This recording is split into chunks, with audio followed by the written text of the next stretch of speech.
Hi guys, welcome to my channel. Here we talk about Russian language and Russian culture. My name is Katya, and in this video we're going to discuss how to chat and understand Russians in messengers and social media. So if you have Russian speaking friends, keep watching this video.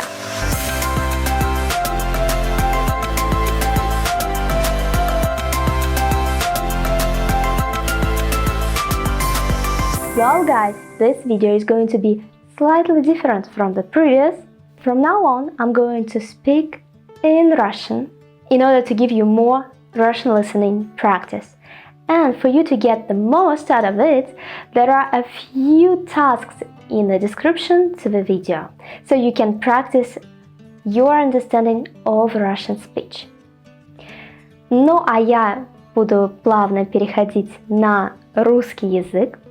Как я уже сказала, в этом видео мы с вами поговорим о том, как переписываться с русскими людьми и в чем состоит отличие, которое может привести к непониманию. А именно, сегодня я хочу с вами поговорить о злополучной скобочке в переписке.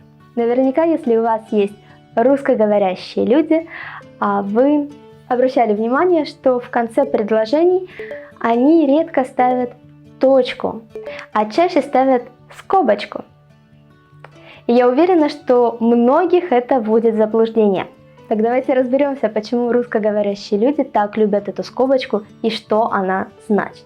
Ну что ж, я думаю, вы все хорошо знаете вот такой смайлик. Достаточно часто его используете, когда речь идет о чем-то смешном, о чем-то забавном.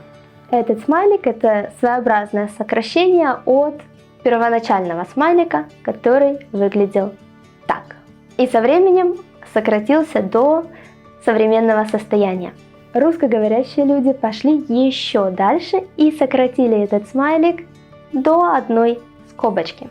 Поэтому не удивляйтесь, когда вы видите скобочку в конце предложения, общаясь с русскоговорящими друзьями. Скобочка значит ваш смайлик.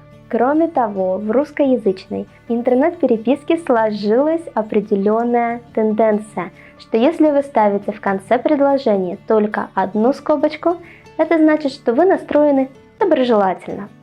Если вы ставите две скобочки, значит, что вы сказали что-то смешное. А если вы поставили 3 скобочки и более, это значит, что вам очень смешно и ситуация вас крайне веселит.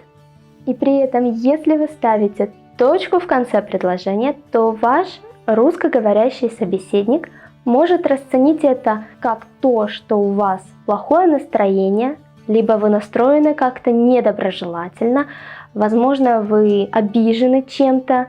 То есть точку в конце предложения в интернет-переписке с друзьями ставят только в том случае, если вы хотите показать свое недовольство, обиду или какую-то другую негативную эмоцию.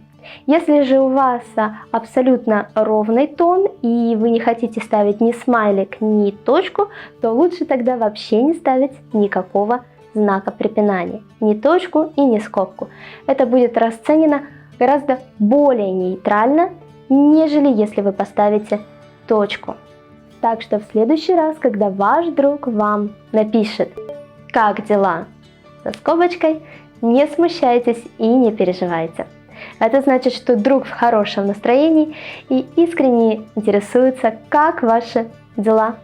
Так что пишите ему, что у вас нового и как, собственно, ваши дела.